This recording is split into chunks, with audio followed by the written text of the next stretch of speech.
Hi, beautiful people. Welcome to another amazing episode of the Café One pod. We're excited to be here on another beautiful journey, story, insights, everything. It is the Everything podcast. Productivity, career, entertainment. That is us. Today, as usual, we have an amazing guest that's going to be talking about something that a lot of young people aspire to. So, streams of income right now, they are very diverse, right? And there's so much money that can be made from so many different places. And one of those places is social media. People are making big bucks from social media. And one of our odogus of social media, we have the amazing oyindachekwas, influencer, lawyer, That's right. content creator, That's right. Netflix voiceover artist. That's right. Come on. Let's have it. Let's have it. So Oyinda is a woman of many parts. That's me. But she's here, so she's going to introduce herself and tell you her different parts. Welcome, Oyinda, to the Cafe Thank One you for having me, pod. Favor. Thank you for having me. My name is Oyindachekwas. I am, first of all, by profession, I was gonna say a baby girl, but let me be serious. By profession, I'm a lawyer. I'm a voiceover artist. I am a content creator and an influencer. And I also, host a podcast as well and do a couple of other things in the media space. And I'm really excited to be here. Thank you so much, Oyinda, Thank you for having me. See all the 100 jobs Oyinda Hey, called, but she still created time to come to our podcast. I know. It's not easy. It's worth it. It's not easy at all, guys. That's right. Oyinda is going to teach you guys how to make money. So Oyinda is just here to share a little bit more about what she does, how she started, what she did to set her apart. So Oyinda, tell us what you do. Tell us your day-to-day, not just the titles. What do you actually do? What does it mean to be an influencer, to be a content creator, a voiceover artist? So as an influencer, I would say I like to put influencer, like you can be an influencer without being a content creator and vice versa. But I want to look at it through the lens of like being both. So as an influencer, you're somebody who has the ability to like influence, quote unquote, other people's decisions. But looking at it in like the scope of today's world and the scope of this conversation, it's you have the ability to influence people's purchasing powers, the decisions that they take with regards to things that, you put out there. And how do you do that? You create content to put that out there. So say, for instance, a brand wants me to promote like a drink.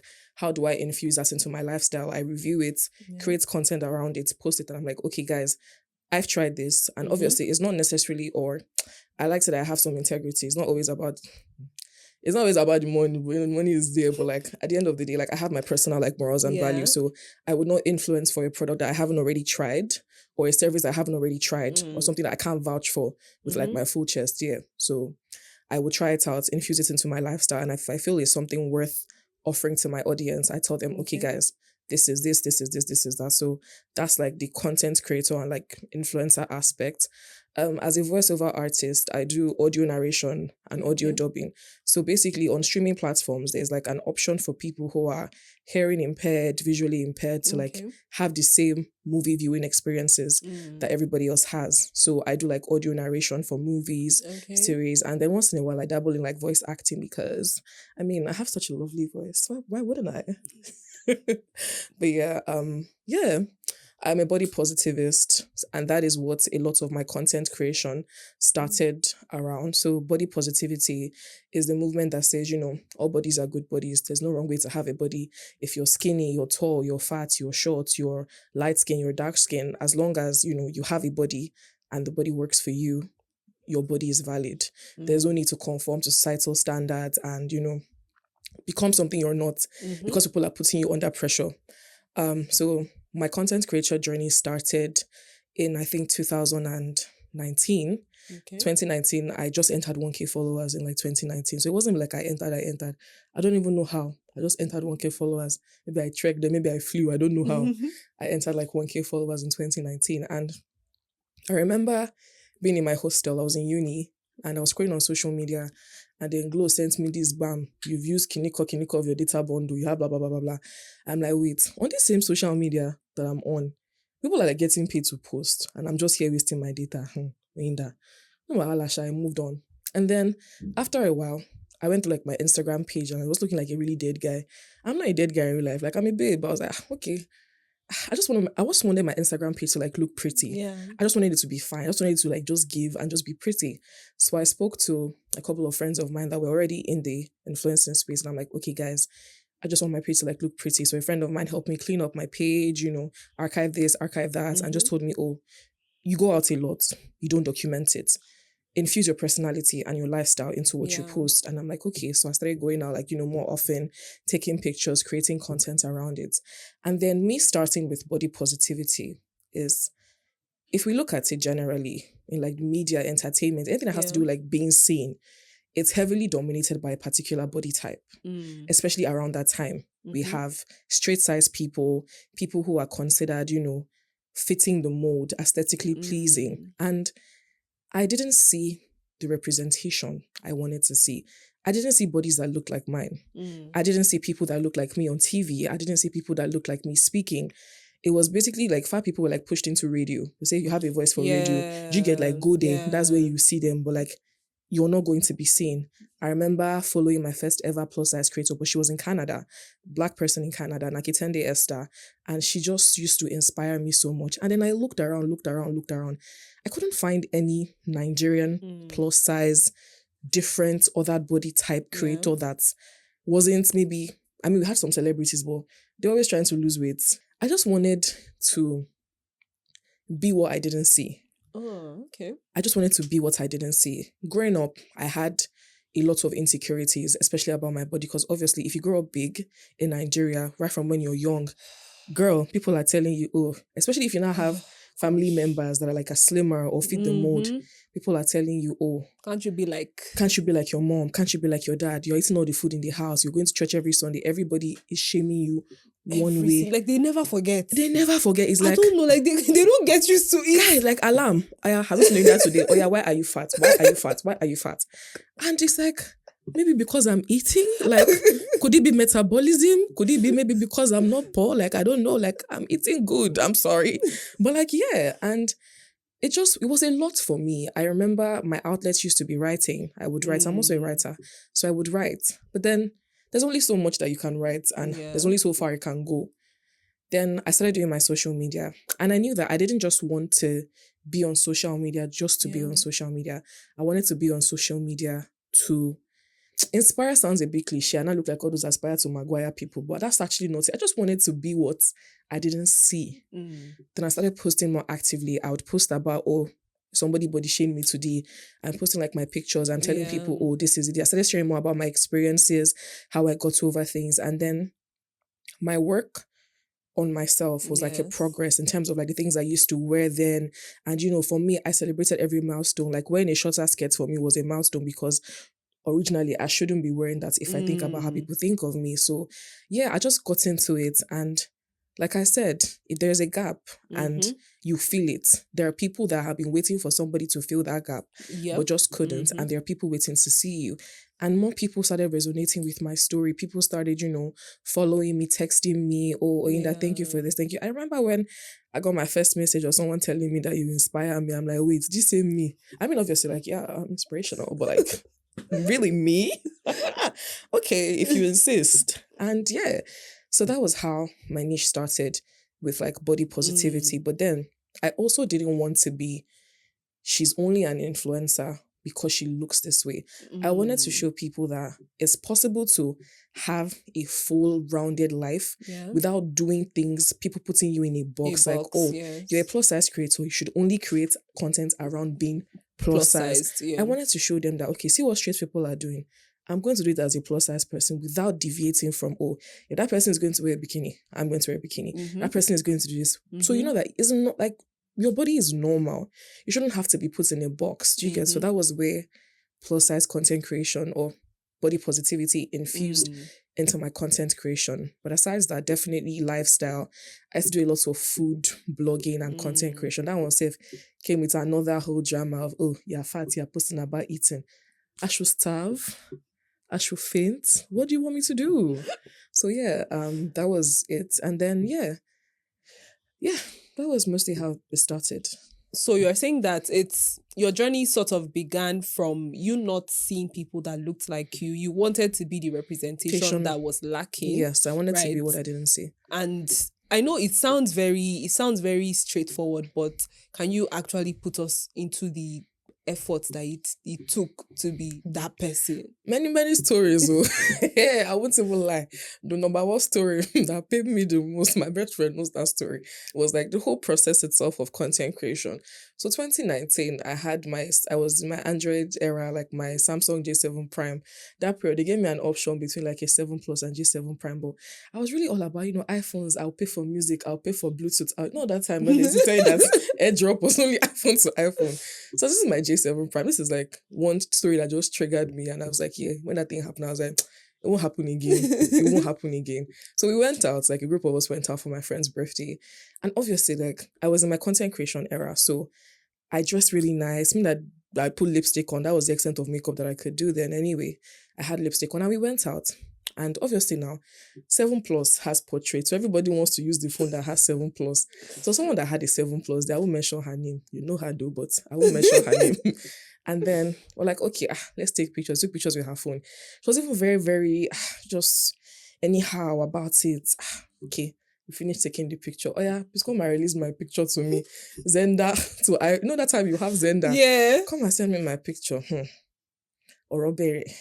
Her battery is about to die. This person made me feel so small just because I was asking for my pictures. And the funny thing, at that time, I was like, it's not I cannot afford this phone or I can't have this phone. I just was forming best in Android at the time. I couldn't have the phone. Oh yeah, please send it to me via my email. Shebi I'm holding this. She doesn't have data. It was a whole thing. I just told myself then that seeing this your content creation journey, anything it takes to get you to where you have to be to function at like, will I say optimum capacity and like proper capacity, you will do it. That same year, like how many months after my birthday came, bam, I got my XR and that was when I know that, okay, things started. That's when the journey began. That's when the journey began. Not began, but it's began. intensified. I wouldn't lie, it was a lot. Oh my God, especially with that period on Instagram, 2020, COVID year, you're posting, you're losing followers. It was a lot. I used to set alarms to remind me to post because I wanted to be active. If you still check my phone, I have some alarms set up for today. You see 5 o'clock, 5:30, 5:45. I don't want to get distracted and not do it, you get, because you have your peak time for posting on Instagram. It was a lot because we had to be consistent. At that time, reels weren't a thing. So it was mostly picture based. And nobody really, like a social media, like I'm not about to go to the corner of my house and take a picture and post. Like if you have a specific niche, if you're posting about lifestyle and a certain kind of lifestyle, you have to post content along that line. So we're going out a lot. I mean, obviously you're spending money on clothes, you're spending money on shoes. I was always spending money on clothes and shoes. So for me, it felt normal to be able to just do. I was just documenting my lifestyle. Losing followers, it was a lot. The algorithm hadn't started like algorithming at that point, but it was still something because you had to, okay, that was when also COVID came. Everybody is doing class savage. Nasty bougie rash, then they're doing the lipstick challenge. Don't rush, slow touch them, Bob Daddy. It was, you have to stay on the trends. You have to be relevant. You have to. And then also like getting brand deals was another thing because at that time, even sort of like now, people say that, oh, there's like a cabal with like social media influencing. They have the Twitter influencers, Instagram, TikTok, all of that. So it was, you want to get jobs because that's like the whole point. You want to be able to work and be on campaigns and stuff like that. So you also have to create content that puts you in the mind of these like organizations that you want to work with.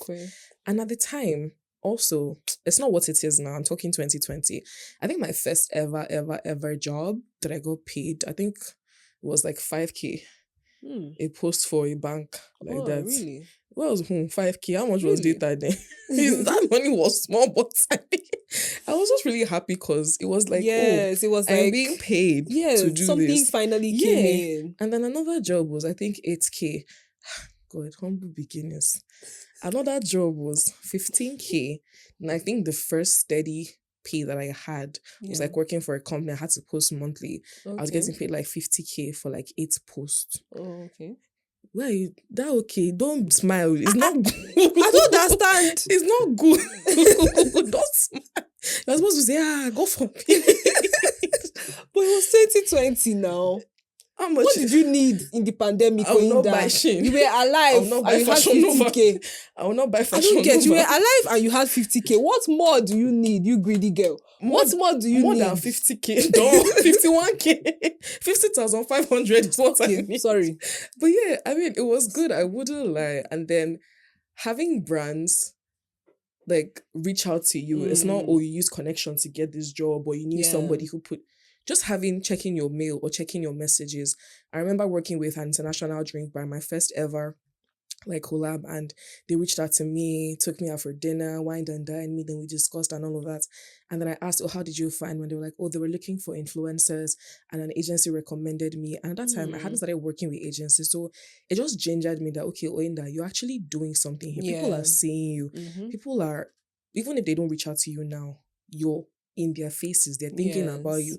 You're putting out value. And like I said, my content creation wasn't just, oh, I'm a pretty girl, come out. I mean, even though that is actually an aesthetic, I wish and aspire to be that. Yeah, but I felt like I was actually saying what I wanted to say, not what I felt social media wanted me you to say. A lot of it was really heavily targeted. I remember somebody telling me also at some point that, oh, why am I always posting about being fat? That I've already spoken about it. It's enough. And auntie first, am I not still fat?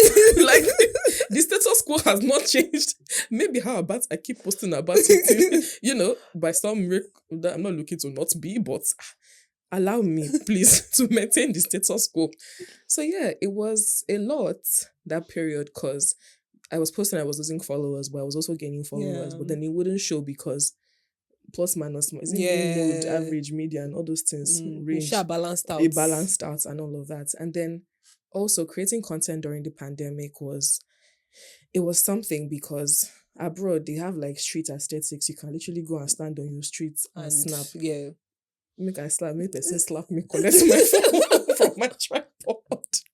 Yeah, it was a lot. The journey was a lot. I was spending, and then I also did this when I was like in school, and then moving on to law school. Oh my God, law school, juggling being a content creator and being in law school, because I didn't want to stop doing it. I didn't want to have to leave one thing for another, because all my life I'd always wanted to be a lawyer, and that was the ultimate goal. But then, as I God is showing me another opportunity, will I say, oh, let me forsake this? So I had to juggle a lot of that. So like, yeah, having to miss some classes because I was going to create content. And I'm not saying that you should, because if you're in law school, place your focus in school. Don't do like me.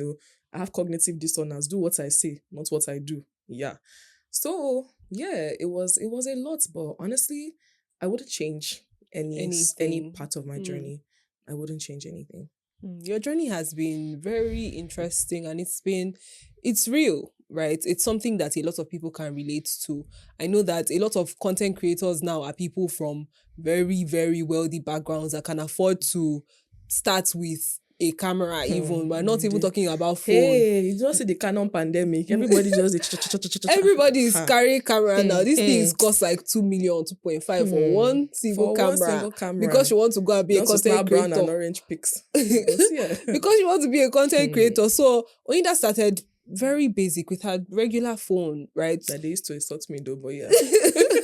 But you started. No, but that was the thing. I started. You started. I feel like that's the most important thing, taking that very first step. You can say, oh, I don't have this, I don't have that. That's why I will not start. Or you can start. And when you get those things, right, you have gotten them. Whether or not you get them, time will still pass. So it's a decision, it's a conscious effort that you have to make.